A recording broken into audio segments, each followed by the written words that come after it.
नमस्कार, मी पंजाब डक. आज आहे 12 जानेवारी 2026. मी म्हटलं होतं ना 12 जानेवारीला आभाळ येईल, तर पाहू शकता हे आभाळ आलेलं आहे. आणि राज्यात रात्री मी म्हणलं होतं ना 11 जानेवारी बऱ्याच कोल्हापूरकडे पाऊस पडेल, तर कोल्हापूरकडे निपाणी, कोल्हापूर, बऱ्याच परिसर, कवठे एकंद या ठिकाणी बऱ्याच ठिकाणी पाऊस पडला, कुठं थेंब आले. म्हणून हा अंदाज सर्व शेतकऱ्यांना लक्षात यायचा. पण आज 12 जानेवारीला काय परिस्थिती राहणार आहे, तर मग मुद्दामून खास करून हे माझ्या शेतामधून एक लाईव्ह अंदाज देत आहे. आज आहे 12 जानेवारी 2026. आज दुपारनंतर 3च्या नंतर मात्र सांगली जिल्हा, सातारा जिल्हा, त्याच्यानंतर सांगली, सातारा, कोल्हापूर, सोलापूर, पुणे, अहिल्यानगर, संगमनेर, ओझर, पुन्हा आळेफाटा, विघ्नर कारखाना परिसर, त्याच्यानंतर बऱ्याच ठिकाणी आज दुपारनंतर 3च्या नंतर कुठं थेंब दिसतील, कुठं पाऊस पडायला दिसेल, म्हणून हा अंदाज लक्षात यायचा. पण त्याच्यानंतर आज मध्यरात्रीच्याला मात्र संगमनेर तालुका, अहिल्यानगर जिल्हा, आळेफाटा, जुन्नर, सिन्नर, त्याच्यानंतर कडाष्टी, बीड, पाटोदा,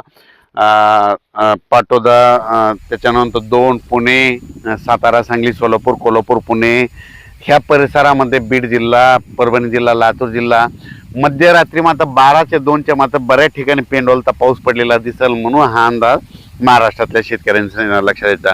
राज्यातल्या शेतकऱ्याला सांगू इच्छितो की हे वातावरण जवळपास राज्यामध्ये आता जवळपास 14 तारखेपर्यंत, 12, 13, 14 पर्यंत असंच राहणार आहे.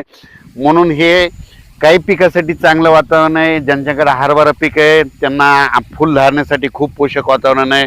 वेलवर्गीयसाठी खूप चांगलं वातावरण आहे. खरबूज लागवडीसाठी खूप पोषक वातावरण आहे. ऊस उगवण्यासाठी खूप पोषक वातावरण आहे. पण काही जणांसाठी नुकसानकारक आहे. मग ते कोणासाठी? कारण की बऱ्याच शेतकऱ्याची कांदा काढणी चालू आहे, तर त्यांचा कांदा उघड्यावर पडलेला आहे, त्यांच्यासाठी नुकसानकारक आहे. कर्नाटक मंगसुळी त्या भागातील तंबाखू काढणं चालू आहे, तर त्यांच्यासाठी नुकसानकारक आहे. डाळिंब शेतकऱ्यासाठी नुकसानकारक आहे. कशामुळे? कारण की ह्या वातावरणामध्ये दिवसा देखील धुळे असते, त्याच्यामुळे त्याचं नुकसान होतं.